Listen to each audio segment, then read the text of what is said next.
1966. Leonid Brezhnev has recently taken over the country as a result of a conspiracy and the removal of Khrushchev. Now the active, ambitious politician has enormous power in his hands. And then it's like a blow to the stomach. An urgent message to the Kremlin accuses a candidate for the post of Minister of Agriculture of the USSR of murders, committed with particular cruelty. During the preparation for the trial, civil unrest began. Never before has a serial killer been a person of such caliber. Brezhnev is beside himself. He calls everyone. What to do?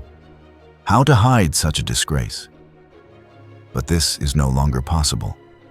The workers are furious. Mistrust of the party is growing. This is a catastrophe.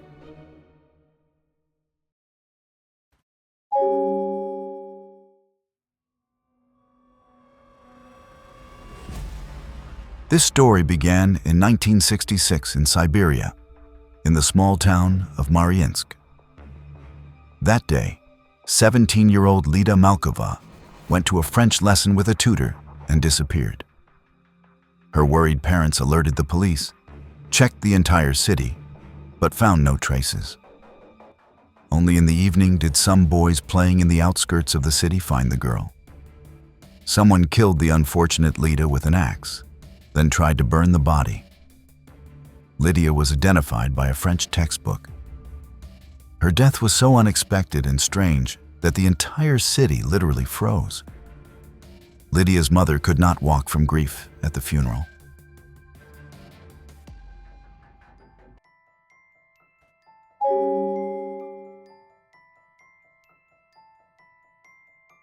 The investigators carefully examined the crime scene, but the cruel killer left no traces. A few days passed after the funeral, and the investigation had a new, completely unexpected clue. In the USSR, people loved to write letters, receive them, and reread them many times. A letter also appeared in our story. The message ended with lines that greatly interested the Mariinsk police. If you break off our relationship, I will not survive. I do not know what I will do to myself or to you. The young man, Sergei Konovalov, admitted that Lita really wanted to stop dating. She was going to go to Kemerovo to enter college, and he wanted to stay in the city of Mariinsk. The day before Lydia's death, the lovers had a big fight. The girl suggested that they part as friends. He could not stand it and threw all her notes in her face. Lita ran away in tears.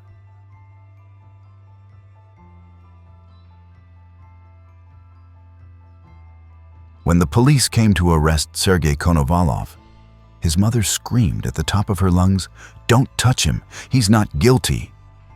The young man was so shocked that he didn't try to justify himself. The police beat him up and sentenced him to 9 years in prison for the crime. The shameful fate of the murderer's parents awaited his father and mother. The Konovalovs were boycotted. Sergei's mother was not sold food in the store. The counter workers pretended not to hear or see her. Several times their door was set on fire. The windows in the house were broken, and behind their backs they could constantly hear whispers. They raised a freak. Sergei Konovalov's parents were heavily bullied, and eventually, within a year, the couple died in a local hospital.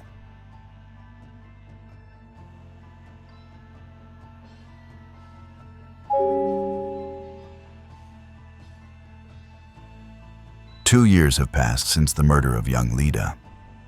In Mariinsk, people began to remember it less and less, and suddenly, the nightmare repeated itself.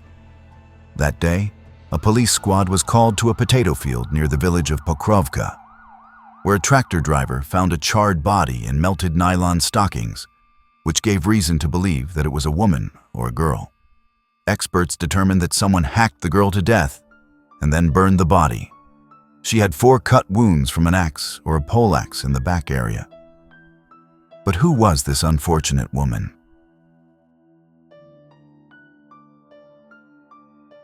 The police immediately checked Mariinsk, but there was not a single report of a missing girl. Maybe she was from the village. Investigators sent inquiries to all the villages and received a response that Olga Sazontyeva was missing. The girl had a boyfriend. It became clear that, most likely, she was not faithful to him, and her boyfriend killed Olga and disappeared. Olga's mother identified her daughter by her teeth. Since childhood, Olga has had a large gap between her front teeth. The mother was preparing for the funeral. She called the neighbors to the wake when suddenly the door swung open and her daughter Olga, whom everyone was mourning, entered the house, followed by her boyfriend. "Mom, we decided to get married." It was just a family misunderstanding, which, fortunately, was resolved. But the detectives had even more questions. Who then is the murdered girl, whose body was found in the potato field? And at that moment, the tractor driver made another unusual find. 2 kilometers from the murder scene, he found scattered women's things: skirts, underwear, and an envelope with photographs. All the photos were like on a passport. Most of them were women's. On 2 of the photos it was written, Galia Chumai. The inscription, Galia Chumai, interested the detectives the most. Chumai is a large village 50 kilometers from Mariinsk. Maybe they know the murdered girl there? The operatives showed the locals the things and photos they found in the field and immediately heard, "This is our Galina." Galina Alexandrovskaya, 19, a student. The detectives had a difficult mission to tell the parents that their daughter would never return home.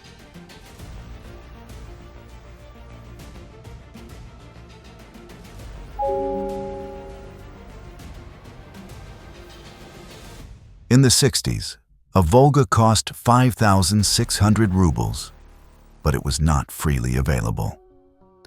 Such a car was given to outstanding scientists as a reward for services to the country. And such a car was also given to big managers, along with a personal driver. For his flight into space, the first cosmonaut Yuri Gagarin received a similar Volga car, black with a blue interior. But on a rural road in the wilderness, it is the same as meeting a spaceship in a potato field. This is exactly the kind of rarity that appeared in our story. Next to the belongings of a murdered girl in a field, they found a tread mark from a Volga. The operatives learned that there were only 3 such cars in the city. 1 car has been under repair for a week, the second car took its owner on a business trip, and only the third is on site. The Volga belongs to the first deputy head of the Kemerovo Committee's agricultural department, Oleg Ivanovich Rudoi, a respected official in the region.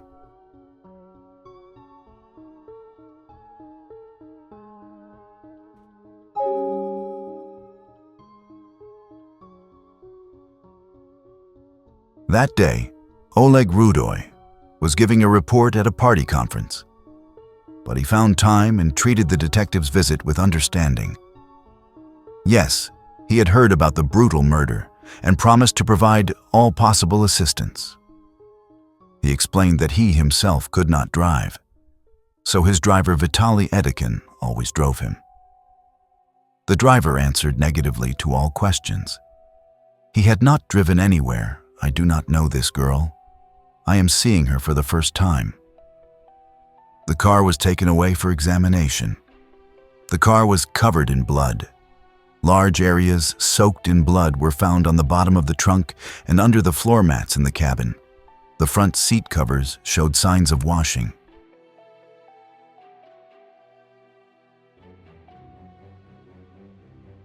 Having learned the results of the examination, the driver Vitaly Edekin was frightened and asked for only one thing: "Let me say goodbye to my wife."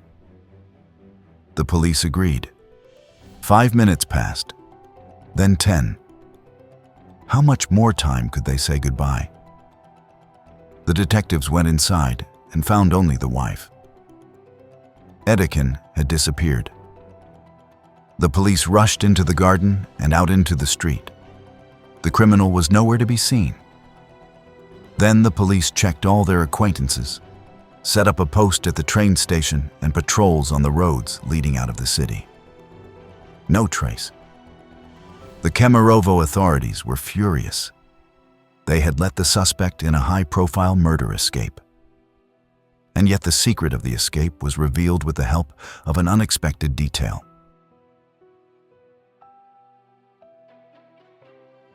Birch Bark Museum.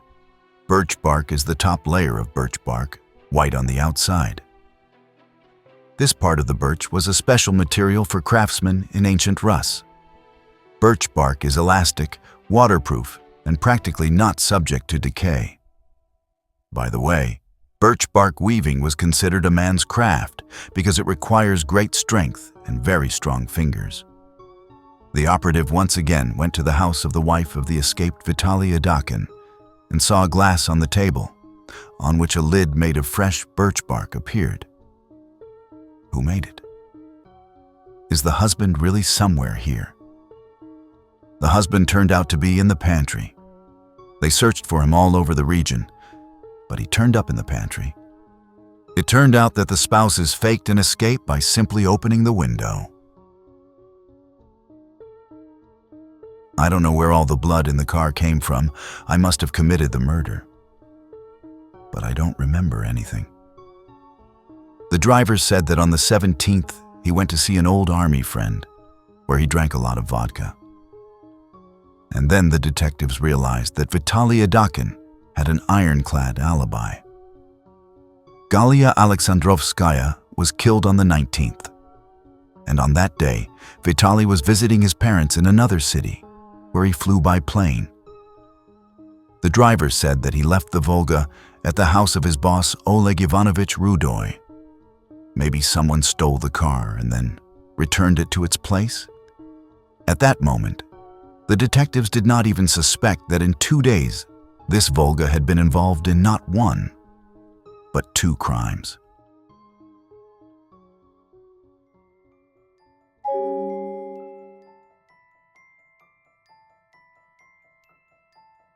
That day, 2 girls were returning home from school to the village of Suslovo.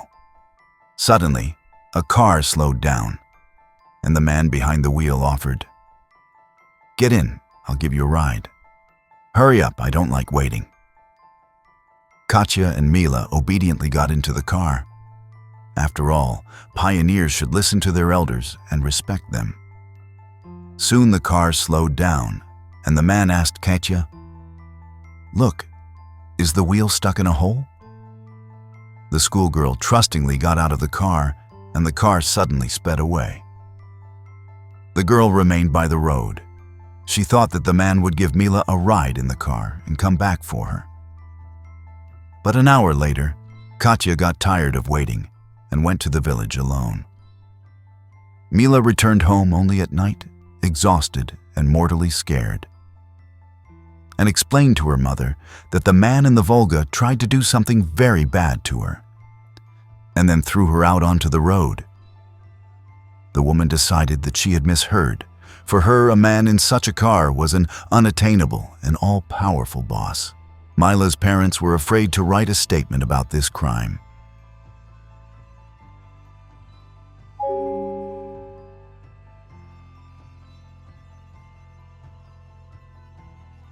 The detectives were trying to answer the question of who was driving the Volga on that fateful day of the student's murder.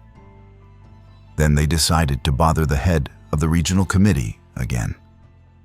Maybe Oleg Ivanovich noticed the disappearance of the car or lent it to someone. But this time, the detectives received permission for a conversation with great difficulty.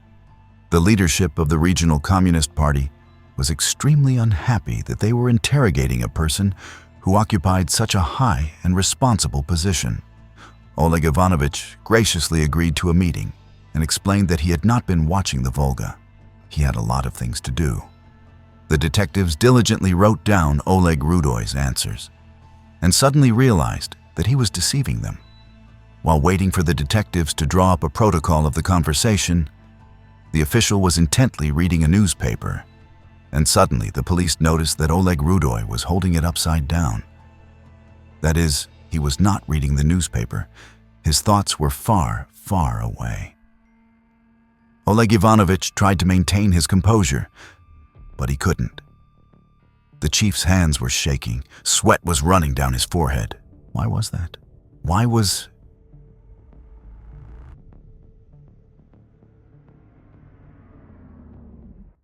Then the investigators began to carefully find out his own alibi. It turns out that the Volga covers were recently washed by Oleg Ivanovich himself. He said that he had stained them with cranberries. But what if it wasn't cranberries, but Galya Alexandrovskaya's blood? One of the detectives went to Oleg Rudoi's home and found him in the yard of the house. The boss looked with irritation at the absurdly frozen car. The novice driver was spinning behind the wheel, unable to turn around. That's it. The official got behind the wheel and deftly parked the car. So it means he knows how to drive. A terrible scandal erupted in the region that day. Oleg Rudoi was detained. At the police station, he behaved with great dignity, asked for a piece of paper and the strength to write. The detectives expected it to be a confession to murder, but they were wrong. The official wrote a denunciation of his own brother. The brother asked him for this car, allegedly under the pretext that he needed to go somewhere, and Oleg Rudoi gave him the car.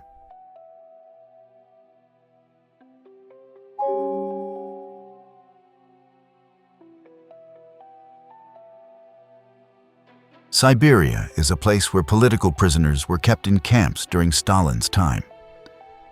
There were millions of them. After Stalin's death, those prisoners who remained alive returned home, but some remained in Siberia. After all, there are such beautiful places here.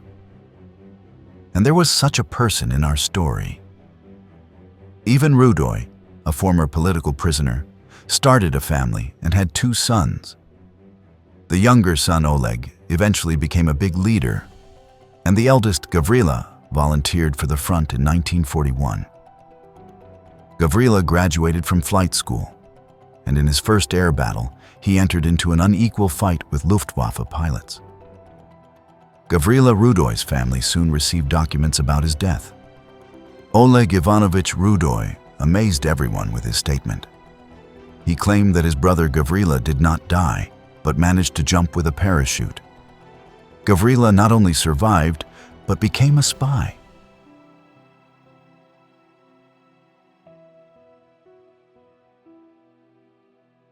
I'm ashamed to admit it, but my brother was captured and recruited during the war. Now he lives in Canada and serves in enemy intelligence. He was repeatedly sent to the Soviet Union. He entered the Soviet Union illegally. Rudoi met with his brother in the Urals. The second meeting was scheduled in Mariinsk. The official said that he lent his official Volga to his brother. When he returned the car, the covers in the car were covered in blood. Rudoi washed them himself because he could not give up his relative, and he was afraid of him. Kemerovo detectives had never encountered such a wildly twisted story. A foreign spy is a traitor to the motherland, and also a maniac. The case was clearly beyond the competence of the Criminal Investigation Department. The all-powerful KGB and possibly military intelligence needed to be involved.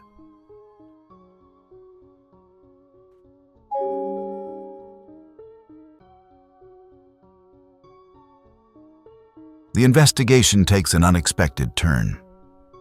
A separate volume of the unique criminal case was devoted to the investigation of the activities of the spy, Gavrila Rudoi. The KGB sent all the materials to the detectives from Mariinsk.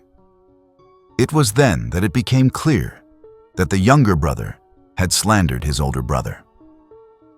Gavril Rudoi never turned into a spy or a traitor. He fought heroically and died. Gavril did not receive the Order of the Red Star. Oleg Ivanovich Rudoi was soon to receive the Order of Lenin and the appointment of the Minister of Agriculture of the USSR. Oleg Ivanovich Rudoi was very disciplined and demanding, as well as a very competent specialist. Rudoi was very indignant. How could he, almost a minister, be suspected of murder? And where could he, an employee of the regional administration, have encountered a student from Kemerovo?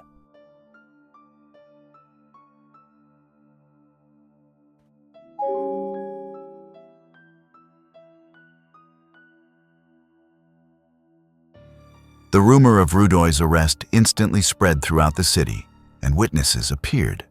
This is the result of the enormous work that the detectives did in record time.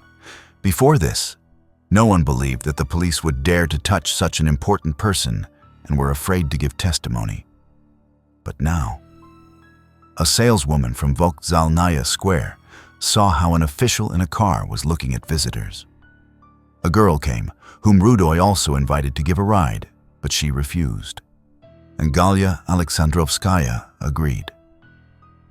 A gamekeeper was also found. He asked to get into the Volga together with the student to go to the forestry.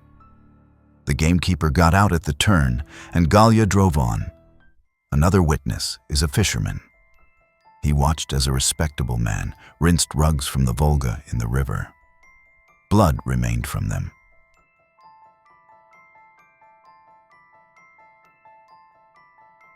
There were enough witnesses.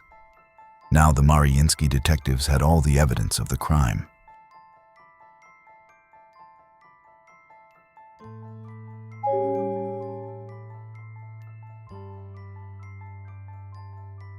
How and why did Rudoi become a murderer?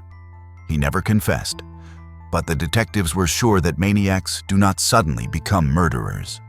Most likely, Rudoi restrained himself for many years, and only when he climbed to an unattainable height did he decide that now he would get away with everything. After the murder of Lita Malova, Rudoi was not even included in the list of suspects. What could be the connection between a responsible official and a simple schoolgirl? His boyfriend was imprisoned for the murder of the girl, and Rudoi remained unpunished. The investigation suspected that he had many more victims, not 2 and not even 3. The official's wife was shocked. She raised 2 children and did not even suspect that their father was a real monster. Rudoi periodically washed the covers from the car himself. Maybe he was erasing the traces of bloody murders.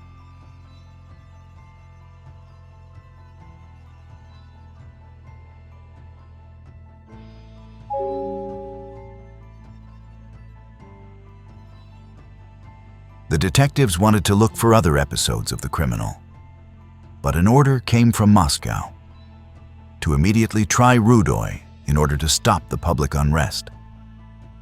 When the suspect's position became known in the city, then the public indignation began. This became known in Moscow.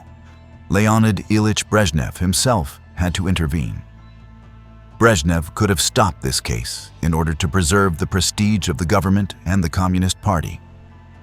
But he did not do this and instructed the court in the city of Mariinsk to decide the fate of the maniac. When the trial took place, it was impossible to walk on the nearby streets. The whole city gathered to hear the verdict. People did not believe that an influential murderer would be punished to the full extent of the law. After all, he was almost the Minister of Agriculture. But the court sentenced Rudoi to death. The sentence was carried out 6 months later. The detectives followed this. They themselves did not fully believe that justice would be restored. This monster almost reached the top of power, but the killer was stopped. And a completely different person, knowledgeable and worthy, became the Minister of Agriculture of the USSR. However, this is a completely different story. Thank you for watching the video. To support the channel, subscribe and like.